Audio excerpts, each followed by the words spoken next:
이 앞번에 저 집사가 영광의 삶의 종이라고 했잖아요. 집사는 영광된 삶의 종. 삶을 통해서 하나님의 살아계심을 드러내는 거니까 영광의 종이죠. 그 사도들 못지 않아요. 앞에서도 설명했지만은 뭐 이 삶이 사도가 더 높고 집사가 더 낮은가? 아니 그런 거 없어요. 그런 거 없어요. 여러분 집사나 목사나 각각의 직분이 있을 뿐이에요. 그리고 그 직분에 충성하면 똑같아요. 생각해 보세요. 하나님 말씀을 가르치는 사람이라 그 가르침을 받고 실질적으로 이 땅에서 삶으로 하나님의 뜻을 드러내는 사람이랑 뭐가 달라요? 똑같아요. 차별이 없어요. 구분은 좀 있죠. 7절 보겠습니다. 7절만 보겠습니다. 그러므로 그 하나님의 그 말씀이 더 커지고 그 제자들의 수가 많아지게 되었다. 그 예루살렘 안에 심히 큰 무리가 또한 그 제사장의 무리들도 이 진리를 주의 깊게 듣고 있다.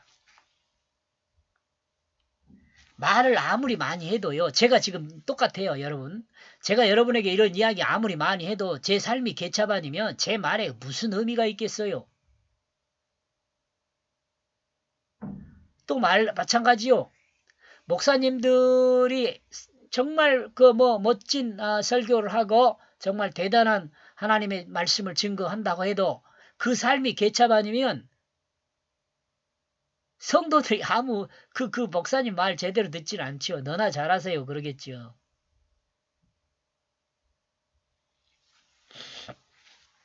근데 지금 제자들이 하나님 말씀을 증거하니까 제자들의 삶도 예수님의 예수님의 제자 사도들의 삶도 사도들이 세운 집사님들의 삶과 크게 다르지 않겠죠.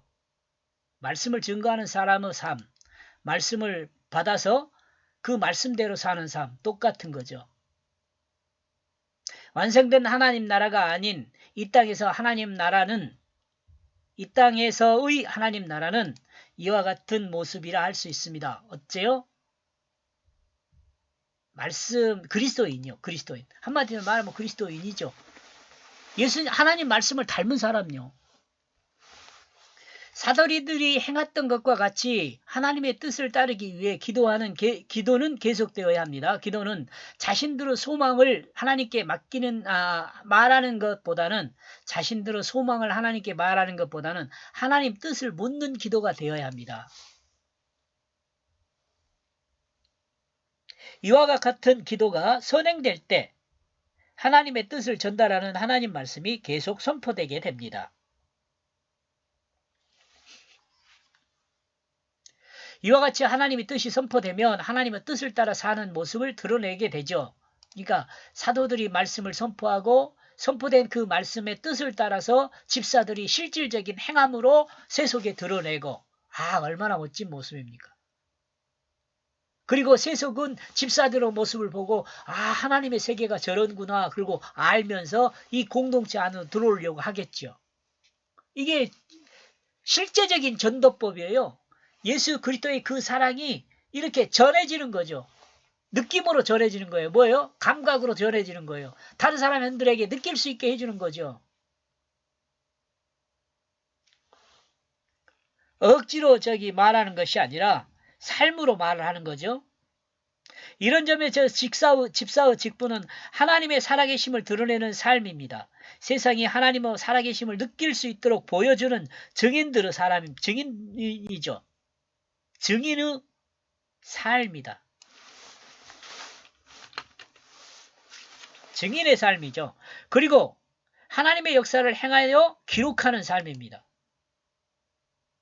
그리고 하나님의 역사를 진행하고 이끌어가는 삶입니다. 그리고 하나님의 뜻을 따라 승리를 거두는 삶입니다. 그리고 이와 같은 삶은 하나님의 뜻을 따르는 인생의 최고 가치를 갖게 하는 삶입니다. 그러므로 그리스도인에게 이와 같은 승리의 삶은 계속되어야 합니다. 그리고 이와 같은 삶이 백성들에게 본이 되며 하나님의 살아계심을 증거하는 영광의 삶입니다. 이와 같은 삶을 식탁을 섬기는 종으로 표현하고 있습니다.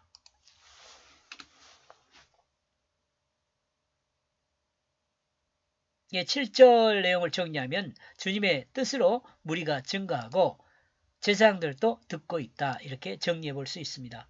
여기 지금 이런 점에서라고 말하는 이 부분 있잖아요. 이 부분은 여기까지요. 이 부분은요.